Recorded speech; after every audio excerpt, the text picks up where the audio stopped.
Բարև ձեզ, դուք Schematic Management եք և այսօր մեր թեման է անատոմիան։ Ինչպես իմ բոլոր տեսանյութերում, այս տեսանյութում ևս մեկնաբանությունների բաժնում դուք կարող եք գտնել յուրաքանչյուր ենթավեռնագրերի վերաբերյալ րոպեները եւ վայրկյանները եւ անմիջապես դիտել այն թեման, որն առավել անհրաժեշտ է ձեզ, կամ դիտեք տեսանյութը ամբողջությամբ։ Իմ տեսանյութերը նախատեսված են միայն բժշկական համալսարանում սովորող ուսանողների, արդինատռների եւ արդեն բժշկական կրթություն ունեցող բուժանձնակազմի համար եւ ունեն միայն ուսուցողական բնույթ։ Յուրաքանչյուր տեսանյութից առաջ ես կնշեմ, թե որ կուրսի թեմա ենք քննարկելու եւ ավելի ցածր կուրսի թեմաների վերաբերյալ տեսանյութերի առկայության դեպքում մեկնաբանությունների բաժնում ես կնշեմ համապատասխան հղումը։ Այս տեսանյութը նախատեսված է առաջին եւ ավելի բարձր կուրսում սովորող ուսանողների համար։ Մանրամասն քննարկելու ենք անատոմիական տերմինաբանությունը, հարթությունները եւ առանցքները։ Բոլոր բժշկական համալսարանում սովորող ուսանողները անցնում են առարկա, որը կոչվում է լատիներեն, իհարկե այդ առարկայի շրջանակներում անցնում են նաև որոշ հունարեն բառեր, և առանց այս ամենի անհնար է ուսումնասիրել որևէ բժշկական դասախոսություն, առավել ևս անատոմիա։ Այդ պատճառով մենք մանրամասն կքննարկենք, թե ինչպիսի տերմինաբանություն ենք օգտագործում մարմնի շրջանները, օրգանները և նրանց միմյանց նկատմամբ հարաբերակցությունը նկարագրելու համար։ Մինչև կսկսենք ուսումնասիրել տերմինները, նախ եւ առաջ պետք է հասկանալ, թե որն է ճիշտ ելակետային անատոմիական դիրքը։ Ելակետային անատոմիական դիրք ընդունված է համարել մարմնի այն դիրքը, երբ մարդը կանգնած է, ոտքերը միասին են, ոտնաթաթերի մեջքային մակերեսը ուղղված է առաջ, ձեռքերը տարածած են և ափերը ուղղված են առաջ։ Տեսանյութում ես եմ և ցույց կտամ ճիշտ ելակետային անատոմիական դիրքը։ Այստեղ լրացուցիչի ես նաև ցույց եմ տալիս, որ երբ իմ ձեռքի ափը ուղղված է առաջ, իմ ճկույտը գտնվում է ավելի միջային, իսկ բութմատը ավելի կողմնային է։ Այս տերմինների մասին ևս մանրամասն խոսելու ենք։ Ինչ եք կարծում, ինչու է այդպես, որ ճիշտ ելակետային անատոմիական դիրքի ժամանակ ձեռքի ափերը պետք է ուղղված լինեն առաջ։ Մենք գիտենք, որ նախաբազկի ոսկրերը զույգ ոսկրեր են, և այդ ոսկրերը միմյանց նկատմամբ հարաբերակցությունը փոխվում է կախված ափի դիրքից։ Այսինքն, եթե ափը ուղղված է առաջ, երկու ոսկրերը զուգահեռ են, իսկ եթե մենք ափը տանում ենք հետ, այդ դեպքում երկու ոսկրերը խաչվում են։ Այստեղ մենք հստակ տեսնում ենք, թե ինչպես են երկու նախաբազկի ոսկրերը զուգահեռ միմյանց, երբ ափը ուղղված է առաջ, եթե հորիզոնական հարթությամբ դիտենք ափը ուղղված է վերև, դա կոչվում է վերհակում կամ անգլերեն supination, և տեսնում ենք, թե ինչպես են նախաբազկի երկու ոսկրերը խաչվում, երբ մենք կատարում ենք վարհակում, այսինքն հորիզոնական երբ ձեռքը լինի ափը կիջնի ներքև, կնայի ներքև, իսկ եթե ձեռքը տարածված դիրքում է, ափը կնայի հետ։ Անգլերեն վարհակումը կոչվում է pronation։ Օրգանների և մարմնի մասերի դիրքը նշելու համար օգտվում են հետևյալ սահմանումներից։ Տեսնում ենք, որ կատուն կարող է լինել արկղի ներսում և կատուն կարող է լինել արկղի դրսում։ Նման տերմինաբանություն մենք ունենք նաև անատոմիայում։ Եվ այսպես, ներքին internus լատիներեն և internal or inside անգլերեն, արտաքին externus լատիներեն կամ դրսում եղող, անգլերեն external or outside։ Եվ տեսնենք օրինակ, տեսնում ենք որովայնի առաջային պատը և տեսնում ենք երկու նույնանուն մկաններ, որովայնի առաջային պատի թեք մկանների մասին է խոսքը, արտաքին թեք և ներքին թեք։ Տեսնում ենք, որ ներքին թեքը ավելի ներսում է գտնվում, քան արտաքին թեք մկանը։ Տարբեր խորություններում տեղակայված օրգանների դիրքը որոշելու համար օգտվում ենք հետևյալ տերմիններից. խորանիստ, profundus լատիներեն կամ ավելի խորը տեղակայված և անգլերեն deep, իսկ մյուսը մակերեսային լատիներեն superficialis կամ մակերեսին տեղակայված անգլերեն superficial or on the surface։ Եվ տեսնում ենք նկարը, որը ես փորձել եմ պատկերավոր ցույց տալ, մենք գիտենք, որ կան ձկներ, որոնք սիրում են ապրել ջրի շատ խորը շերտերում, ինչպես նաև տեսնում ենք, որ կան ձկներ, որոնք սիրում են ապրել ավելի մակերեսային շերտերում, ինչպես մեր դեպքում ոսկե ձկնիկն է։ Եկեք օրինակի վրա ցույց տանք, այս սլայդը իմ անգլերեն տեսանյութից է, նաև այս տեսանյութը կլինի հայերեն, այստեղ խոսում ենք նախաբազկում առկա մկաների ֆունկցիայի մասին, իրենց անատոմիայի մասին, թե ինչպիսի շարժումներ է հնարավոր կատարել նրանց միջոցով, բայց եկեք ուղղակի այստեղ մենք կենտրոնանանք անունի վրա։ Տեսնում ենք գրված է flexor digitorum superficialis եւ flexor digitorum profundus, այսինքն նույն մկան անունը նույնն է, բայց մեկը գտնում է ավելի մակերեսային, այսինքն superficialis, իսկ մյուսը ավելի խորանիստ է, այսինքն profundus։ Ես նորից վերադարձա եւ այժմ եկեք իմ պատկերի վրա հասկանանք որոշ լրացուցիչ տերմիններ։ Եթե մենք վերցնենք որևէ հորիզոնական հարթություն մարմնի որևէ մասով, ապա այդ հարթությունից վերև գտնվող յուրաքանչյուր գոյատություն կկոչվի վերին, իսկ ներքևում գտնվողները, այսինքն ստորադիր հատվածում գտնվող գոյատությունները կկոչվեն ստորին։ Վերին լատիներեն superior եւ անգլերեն superior եւ ստորին inferior լատիներեն inferior անգլերեն։ Մենք մանրամասն խոսելու ենք հորիզոնական հարթության մասին մի փոքր ավելի ուշ։ Վերին եւ ստորին տերմինների հետ նաև համընկնում է գանգամերձ եւ պոչամերձ տերմինները։ Գանգամերձ լատիներեն cranialis, անգլերեն cranial, իսկ պոչամերձը համընկնում է ստորինի հետ եւ լատիներեն կոչվում է caudalis, իսկ անգլերեն caudal։ Կրանիումը լատիներեն դա գանգն է, հետևաբար գանգամերձը հասկանալի է ինչու է այդպես կոչվում, իսկ պոչամերձը մենք գիտենք, որ մարդը չունի պոչ, սա եկել է տարիների ընթացքում, քանի որ ի սկզբանե այս տերմինաբանությունը ուսումնասիրել է կենդանիների, ողնաշարավոր կենդանիների վրա, եւ իրենք ունեցել են պոչ եւ հետևաբար կոչվել է պոչամերձ հատված։ Սակայն մարդը, քանի որ քայլում է երկու ոտքի վրա, ողնաշարում տեղի են ունեցել ժամանակի ընթացքում փոփոխություններ եւ ողնաշարի վերջին ողերը սերտաճել են միմյանց եւ մենք այն կոչում ենք սրբոսկր եւ պոչուկոսկր։ Եվ հետեւաբար մենք չունենք պոչ, սակայն մենք ունենք պոչուկ եւ պոչուկին ավելի մոտ գտնվող մարմնի մասը կամ որևէ գոյացություն կկոչվի պոչամերձ կամ caudalis։ Հաջորդը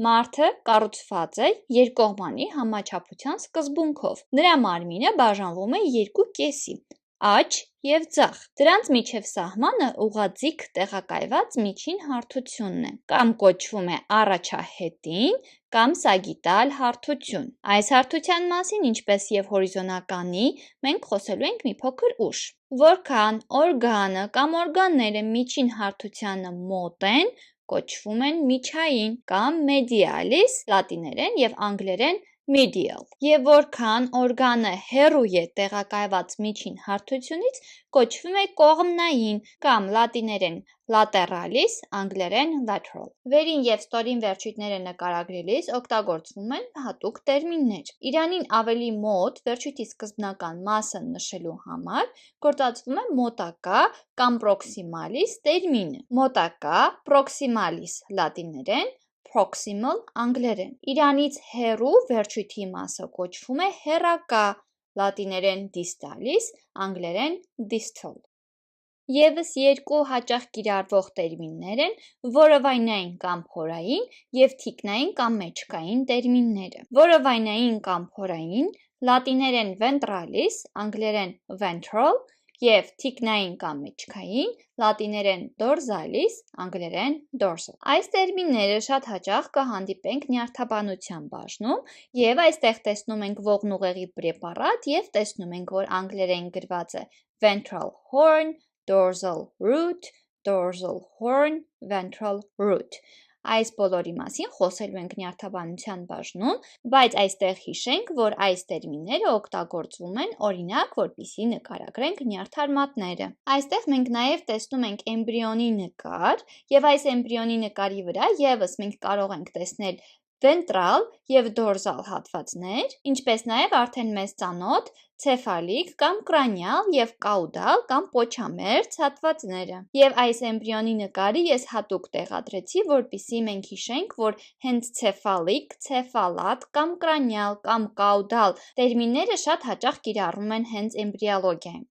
Եվ այստեղ նաև տեսնում ենք ventrale, այսինքն փորայինը, տեսնում ենք դեմքի հատվածում է, հետևաբար այդ հատվածը կլինի իր փորը։ Եվ տեսնում ենք dorsal, այսինքն կլինի մեջքային հատվածը հակառակ կողմն է։ Եվ ավելի հասկանալի է, թե ինչու են այդ տերմինները այդպես կոչվում։ Եվ այսպես եկեք եւս մեկ անգամ կրկնենք բոլոր այն տերմինները, որ մենք արդեն սովորեցինք։ Եթե մենք վերցնում ենք որևէ հորիզոնական հարթություն, բոլոր այն գոյացությունները, որոնք գտնվում են տվյալ հարթությունից վերև, կոչվում են վերին կամ superior եւ ներքևում գտնվողները կոչվում են ստորին կամ inferior։ Բերենք օրինակ։ Օրինակ տվյալ հարթության դեպքում իմ աչքերը ավելի superior են, քան իմ պարանոցը։ Սակայն եթե ես այս հարթությունը իջեցնեմ իմ ուսերի մակարդակին, տվյալ դեպքում իմ պարանոցը կլինի ավելի վերևում եւ կկոչվի superior, քան օրինակ իմ կրծքավանդակը, որը կլինի ավելի ներքևում։ Եվ ինչու եմ ես սա ասում, ես ուզում եմ մենք հասկանանք, որ տվյալ տերմինաբանությունը կարող է փոխվել։ Մեկ գոյացությունը կարող է միևնույն ժամանակ լինել ստորին եւ միևնույն ժամանակ կարող է լինել վերին։ Այստեղ պետք է հասկանալ, թե որ հարթության նկատմամբ ենք, որ մակարդակում է գտնվում մեր հարթությունը եւ նրա նկատմամբ ենք մենք տվյալ տերմինաբանությունը արդեն որոշում։ Խոսենք մյուս տերմինի մասին, միջին հարթությունը բաժանում էր մարմինը հավասար աջ և ձախ կեսերի։ Այն բոլոր գոյացությունները, որոնք գտնվում են մոտ միջին հարթությանը, կոչվում են միջային, իսկ բոլոր այն գոյացությունները, որոնք գտնվում են ավելի հեռու միջին գծից, կոչվում են կողմնային կամ laterales, medialis, lateralis։ Եվ այսպես բերենք օրինակ, իմ աչքերը ավելի միջային են, քան իմ ականջները։ Իմ ականջները ավելի կողմնային են։ Եվ արդեն մենք եւս մեկ անգամ խոսել ենք միջային եւ կողմնային տերմինների մասին, երբ խոսում ենք գելակետային ճիշտ անատոմիական դիրքի մասին, եւ ես նկարագրեցի, երբ ճիշտ անատոմիական գելակետային դիրքում ափը ուղղված է առաջ եւ ճկույտը ավելի միջային է, քան բութը ավելի կողմնային է։ Քանի որ ճկույտը ավելի մոտ է միջին գծին։ Մյուս տերմինները, որոնք յուրահատուկ են վերին եւ ստորին վերջույթներին, կոչվում էին մոտակա, proximalis եւ հեռակա, distalis։ Եվ այսպես իմ ուսահոդը ավելի մոտակա դիրքում է գտնվում, քան իմ արմնկային հոդը կամ օրինակ իմ միջֆալանգային հոդերը։ Միջֆալանգային հոդերի մասին մենք ունենք դիստալ միջֆալանգային հոդեր եւ պրոքսիմալ միջֆալանգային հոդեր, նույն սկզբունքն է, քանի որ դիստալը ավելի հեռու է գտնվում իրանից։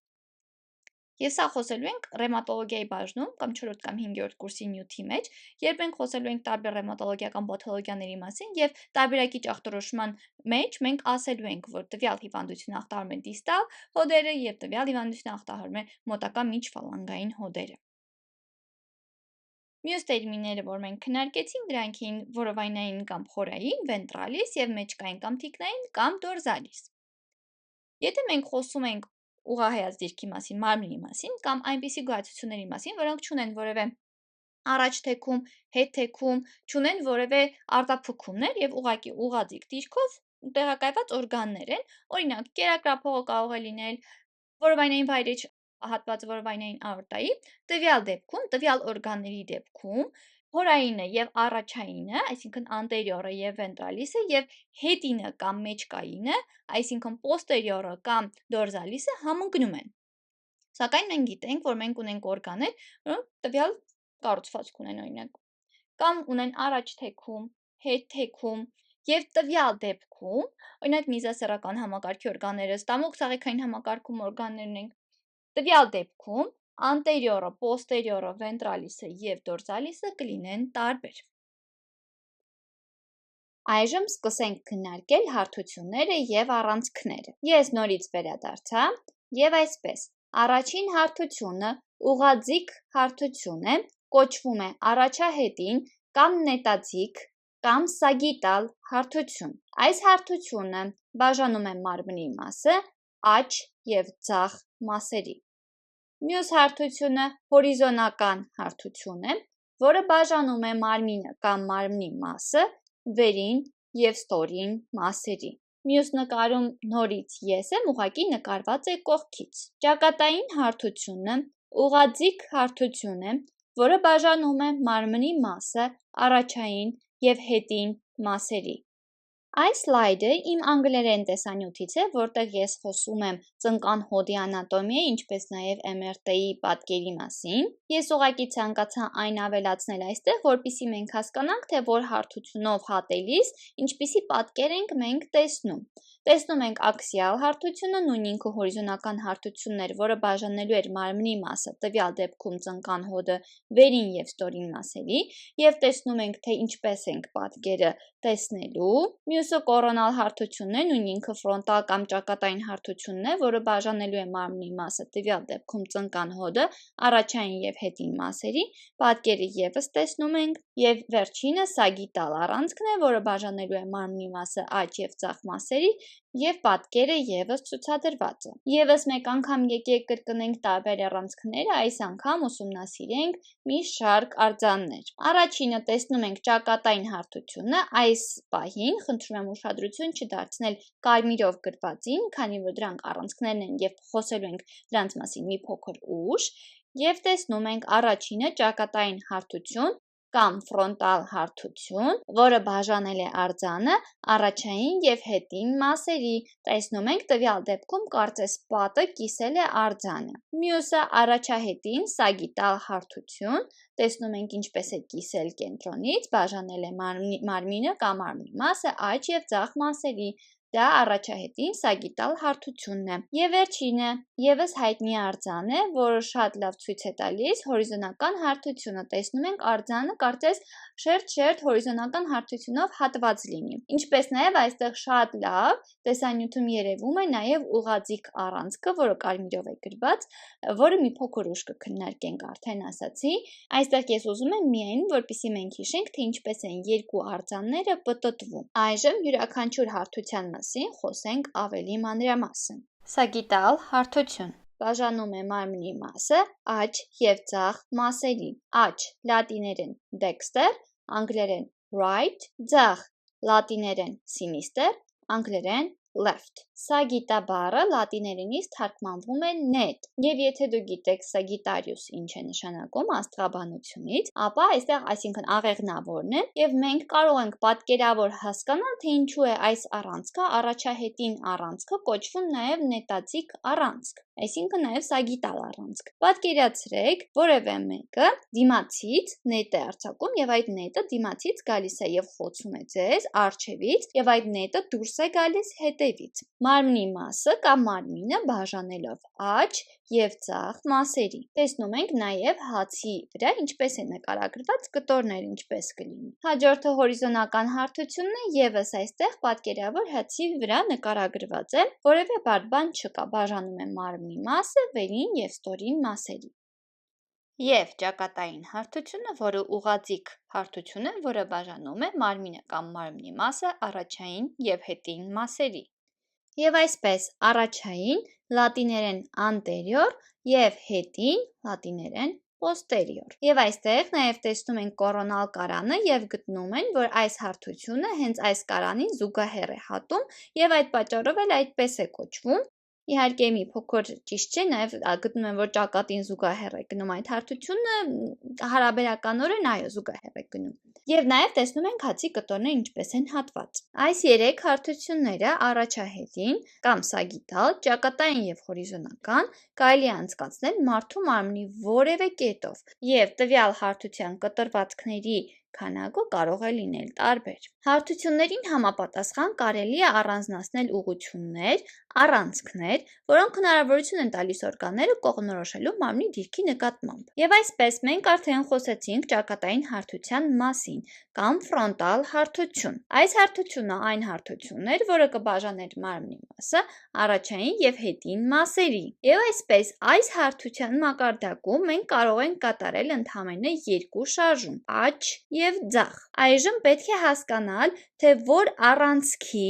որ գծի նկատմամբ է կատարվում այս երկու շարժումը։ Եվ հիշում եք, թե որ տերմին էր, երբ մենք ասում էինք, որ խոցում է մարմինը նետի նման, առջևից դեպի հետ։ Այստեղ ևս կոչվում է առաջահետին առանցք, խնդրում եմ չշփոթել հարթության հետ։ Հարթությունը և առանցքը երկուսն էլ կարող են լինել առաջահետին, սակայն նրանք տարբեր են։ Ճակատային հարթությունը համընկնում է առաջահետին առանցքի կամ սագիտալ առանցքի հետ։ Հաջորդը առաջահետին սագիտալ հարթություն։ Սա այն հարթությունն էր, որը կբաժաներ մարմնի մասը աջ և ձախ մասերի։ Այս հարթության մակարդակում մենք կարող ենք կատարել երկու շարժում՝ առաջ և հետ։ Այս երկու շարժումը կատարվում է մեկ գծի, մեկ առանցքի շուրջ, և այդ առանցքն է ճակատային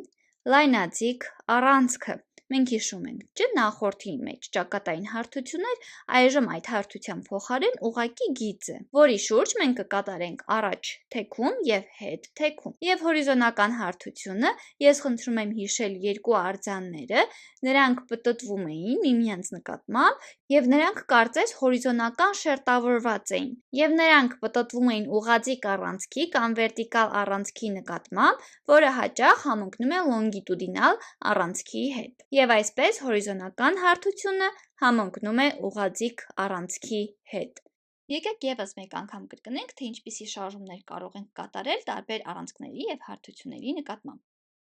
Առաջին հարթությունը, որ մենք խոսեցինք, դա ճակատային հարթությունն էր, որը պետք է գար աջ կողմից և դուրս գար ձախ կողմից, բաժանելով մարմինը կամ մարմնի մասը առաջային և հետին մասերի։